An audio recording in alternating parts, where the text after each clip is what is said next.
کو حضرت یوسف علیہ السلام کا سبق آموز قصہ سنائیں گے۔ حضرت یوسف علیہ السلام یعقوب علیہ السلام کے بیٹے اور حضرت اسحاق علیہ السلام کے پوتے تھے۔ حضرت اسحاق علیہ السلام کا لقب اسرائیل تھا، اسی وجہ سے ان کی اولاد کو بنی اسرائیل کہا جاتا ہے۔ حضرت یعقوب علیہ السلام کی پہلی بیوی سے 10 بیٹے، جبکہ دوسری بیوی سے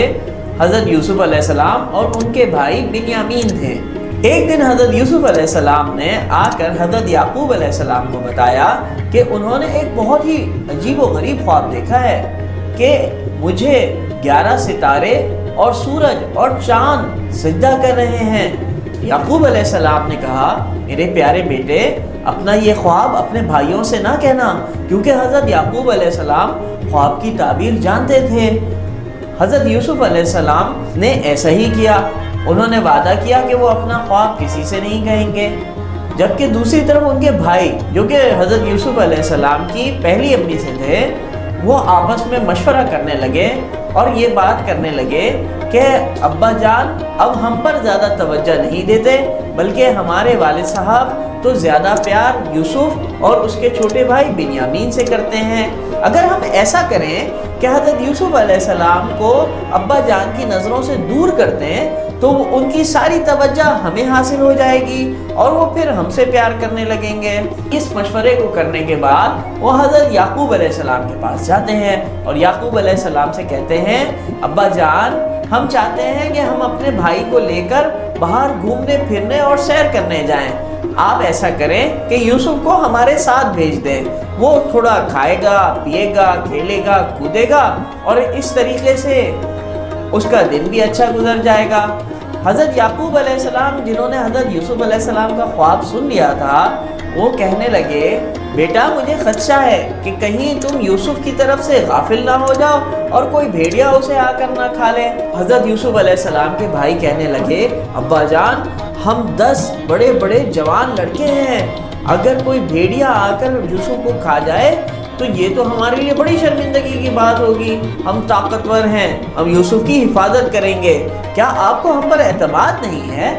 حضرت یعقوب علیہ السلام دل پر پتھر رکھ کر حضرت یوسف علیہ السلام کو ان کے ساتھ جانے دیتے ہیں اور یوسف علیہ السلام کے بھائی پھر اپنے منصوبے پر عمل کرتے ہوئے حضرت یوسف علیہ السلام کو ایک اندھے کنویں کے اندر پھینک دیتے ہیں اور ان کے کرتے کے اوپر خون لگا کر واپس حضرت یعقوب علیہ السلام کے پاس آتے ہیں اور یعقوب علیہ السلام کے سامنے جھوٹ موٹ کہانی کہتے ہیں کہ ابا جان ہم تو دوڑ لگانے میں مصروف تھے، ایک دوسرے سے آگے آگے بڑھ رہے تھے کہ یوسف کو ہم نے اپنے سامان کی حفاظت کے لیے چھوڑا تھا، پیچھے سے بھیڑیا آیا اور یوسف کو کھا گیا۔ حضرت یعقوب علیہ السلام جو کہ اللہ کے نبی تھے، انہیں حقیقت حال تو پتہ تھی، لیکن انہوں نے کہا کہ میں اس جھوٹ کے اوپر صبر کروں گا۔ وہاں دوسری طرف حضرت یوسف علیہ السلام کے ساتھ کیا ہوا؟ حضرت یوسف علیہ السلام کے بھائی تو یہ سمجھ رہے تھے کہ انہوں نے حضرت یوسف علیہ السلام کو ایک اندھے کنویں کے اندر پھینک کر بظاہر حضرت یوسف علیہ السلام کا قصہ ہی تمام کر دیا، لیکن اللہ جو سب سے بڑا ہے وہ شر میں سے خیر برآمد کرتا ہے۔ اس اندھے کنویں کے پاس سے ایک قافلہ گزر رہا تھا۔ قافلے والوں نے سوچا کہ کچھ پانی لے لیا جائے اور اس سے پیاس بجھائی جائے، تو جب قافلے والوں نے اپنی پانی کی بالٹی اس کنویں کے اندر ڈالی تو حضرت یوسف علیہ السلام اس بالٹی کے اندر بیٹھ کے کنویں سے باہر آ گئے۔ قافلے والوں نے دیکھا، ارے یہ تو لڑکا ہے، اس لڑکے کو ہم بازار میں بیچیں گے اور اس سے پیسہ کمائیں گے۔ وہ حضرت یوسف علیہ السلام کو اپنے ساتھ لے گئے اور بازار میں بیچ دیا۔ حضرت یوسف علیہ السلام کو جس نے خریدا وہ مصر کا ایک امیر ترین شخص تھا۔ وہ حضرت یوسف علیہ السلام کو اپنے ساتھ گھر پہ لے آیا اور اپنی بیوی سے کہنے لگا کہ ہم اس کو بیٹا بنا لیتے ہیں اور اس کو اپنے پاس رکھتے ہیں اور اس کی اچھی پرورش کریں گے۔ حضرت یوسف علیہ السلام اس گھر کے اندر پرورش پانے لگے، لیکن ایک دن کیا ہوا؟ ایک دن حضرت یوسف علیہ السلام گھر کے اندر موجود تھے کہ اس عزیز مصر کی بیوی نے حضرت یوسف علیہ السلام سے کہا کہ تمہیں میرا ایک کام کرنا پڑے گا، اور اس نے حضرت یوسف علیہ السلام کو ایک گناہ کا کام کرنے کے لیے کہا، لیکن حضرت یوسف علیہ السلام جنہیں اچھائی اور برائی کی تمیز تھی، انہوں نے کہا میں ہرگز تمہارا یہ برا کام نہیں کروں گا۔ وہ عورت کہنے لگی اگر تم نے میرا حکم نہیں مانا تو میں تمہیں جیل میں بھجوا دوں گی۔ حضرت یوسف علیہ السلام اللہ تعالیٰ سے دعا مانگتے ہوئے کہتے ہیں اے اللہ مجھے اس گناہ کے کام سے بچا لے، اور میرے لیے جیل بہتر ہے اس سے کہ میں کوئی گناہ کا کام کروں۔ وہاں پر جب عزیز مصر پہنچتا ہے تو وہ عورت کہتی ہے کہ یوسف علیہ السلام کو جیل میں ڈال دو، اس نے گناہ کا کام کرنے کی کوشش کی ہے۔ اور پھر سب لوگ حضرت یوسف علیہ السلام کی کوئی بات سنے بغیر حضرت یوسف علیہ السلام کو جیل میں ڈال دیتے ہیں۔ حضرت یوسف علیہ السلام کی کہانی سن کر بظاہر ہمیں ایسا لگتا ہے کہ حضرت یوسف علیہ السلام بار بار آزمائشوں سے دوچار ہوتے ہیں، لیکن سب سے بڑا اللہ تعالیٰ ہے۔ اللہ تعالیٰ ہی آزمائش سے نکلنے کے اسباب پیدا کرتا ہے۔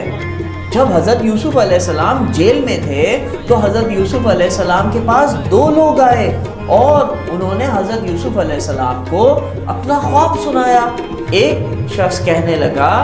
کہ بھائی میں نے ایک خواب دیکھا ہے، بڑا عجیب و غریب خواب ہے، مجھے اس کی تعبیر ہی سمجھ نہیں آ رہی۔ ہم نے سنا ہے کہ آپ خواب کی تعبیر بتاتے ہیں، ہمیں اپنے اپنے خوابوں کی تعبیر تو بتائیے۔ پہلے شخص نے کہا میں نے خواب دیکھا ہے کہ میں بادشاہ کو شراب پلا رہا ہوں، بتائیے میرے خواب کی کیا تعبیر ہے۔ دوسرا شخص کہتا ہے میں نے بھی ایک بڑا عجیب و غریب خواب دیکھا ہے، اور میں نے خواب میں دیکھا ہے کہ پرندے میرا سر نوچ نوچ کے کھا رہے ہیں۔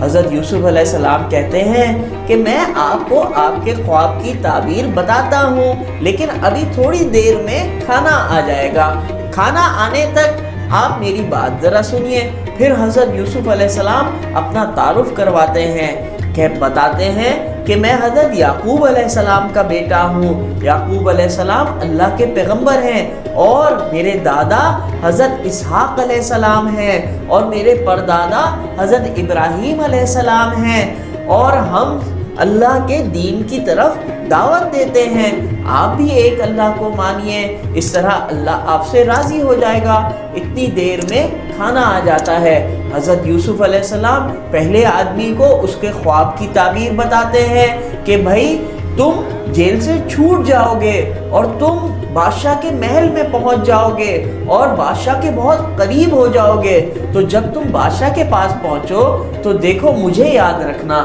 اور بادشاہ سے ضرور میرا تذکرہ کرنا، اور بادشاہ کو میرے بارے میں ضرور بتانا کہ میں ایک بے گناہ آدمی ہوں اور مجھے کسی جرم کے بغیر ہی جیل میں ڈال دیا گیا ہے، کیا پتا بادشاہ میری رہائی کا حکم اور پروانہ جاری کر دے۔ پھر دوسرے شخص کو اس کے خواب کی تعبیر حضرت یوسف علیہ السلام یوں بتاتے ہیں کہ تمہیں سولی پر لٹکا دیا جائے گا اور پرندے تمہارا گوشت نوچ نوچ کے کھائیں گے۔ یہ دونوں لوگ اپنے انجام تک پہنچ جاتے ہیں، دوسرے والے کو سولی پر لٹکا دیا جاتا ہے اور پہلا والا آزاد ہو جاتا ہے اور بادشاہ کے محل تک پہنچ جاتا ہے۔ لیکن جب انسان مشکل میں سے نکل کر آسانی میں آ جاتا ہے تو وہ اللہ تعالیٰ کو بھول جاتا ہے، اسی لیے وہ آدمی بھی بادشاہ کے سامنے حضرت یوسف علیہ السلام کا تذکرہ کرنا بھول گیا۔ لیکن پھر اللہ کا کرنا یہ ہوا کہ بادشاہ نے ایک بہت ہی عجیب و غریب خواب دیکھا، اور بادشاہ کو اس خواب کی تعبیر بتانے والا کوئی نہیں تھا۔ بادشاہ نے تمام اپنے درباریوں سے پوچھا کہ بھائی کوئی ہے جو مجھے اس خواب کی تعبیر بتائے، میں نے ایک بہت ہی عجیب و غریب خواب دیکھا ہے۔ لوگوں نے پوچھا بھائی بادشاہ سلامت آپ نے کیا خواب دیکھا ہے؟ بادشاہ نے کہا کہ میں نے یہ خواب دیکھا ہے کہ 7 سوکھی اور مریل سی گائیں ہیں، وہ 7 موٹی تازی گاؤں کو کھا رہی ہیں، مجھے کوئی اس خواب کی تعبیر بتائے۔ اچانک اس شخص کو جو کہ جیل سے چھوٹا تھا حضرت یوسف علیہ السلام کی یاد آ گئی، اور اس نے کہا بادشاہ سلامت میں ایک ایسے آدمی کو جانتا ہوں جو خوابوں کی تعبیر بتاتا ہے، لیکن وہ ہے جیل میں، اگر آپ مجھے اجازت دیں تو میں اس سے جا کر آپ کے خواب کی تعبیر پوچھ لیتا ہوں۔ بادشاہ نے حکم جاری کر دیا۔ وہ شخص گیا اور حضرت یوسف علیہ السلام کے سامنے اتنے سالوں بعد وہ آیا اور حضرت یوسف علیہ السلام سے کہنے لگا میرے بھائی میں تمہارا تذکرہ کرنا بادشاہ سلامت سے بھول گیا تھا، اب ذرا ایک احسان کرو اور یہ کرو کہ بادشاہ نے ایک عجیب و غریب خواب دیکھا ہے، تم مجھے ذرا اس کی تعبیر بتا دو۔ حضرت یوسف علیہ السلام نے اس آدمی کو بادشاہ کے خواب کی تعبیر بتائی کہ 7 سال بہت اچھی فصل ہوگی، بہت کھیتی اور سبزہ اگے گا اور خوب اناج اور غلہ ہوگا، اور پھر اس کے 7 سال بعد قحط سالی آئے گی، پانی کی کمی ہو جائے گی، خوراک کی کمی ہو جائے گی، تو اس وقت یہ کیا جائے جن 7 سالوں میں اچھی فصل ہو تو اناج کو خوشوں کے اندر ہی رہنے دیا جائے اور زیادہ سے زیادہ اناج کو اسٹور کر لیا جائے تاکہ اگلے 7 سالوں میں وہ اناج کام میں آ سکے۔ جب یہ آدمی واپس بادشاہ کے دربار میں پہنچا اور اس نے خواب کی تعبیر بتائی تو بادشاہ نے حکم دیا کہ حضرت یوسف علیہ السلام کو لے کر ہمارے پاس آؤ۔ بادشاہ کے سپاہی جب حضرت یوسف علیہ السلام کے پاس آئے اور انہوں نے رہائی کا حکم نامہ جاری کیا تو حضرت یوسف علیہ السلام نے پہلے ایک شرط رکھی۔ حضرت یوسف علیہ السلام جن کے لیے اپنی سیرت اور کردار کی بہت اہمیت تھی، یوسف علیہ السلام نے کہا میں ایسے رہائی نہیں حاصل کروں گا، پہلے یہ بتایا جائے کہ میں نے وہ جرم کیا تھا یا نہیں کہ جس کی پاداش میں مجھے یہاں جیل میں بند کیا گیا ہے۔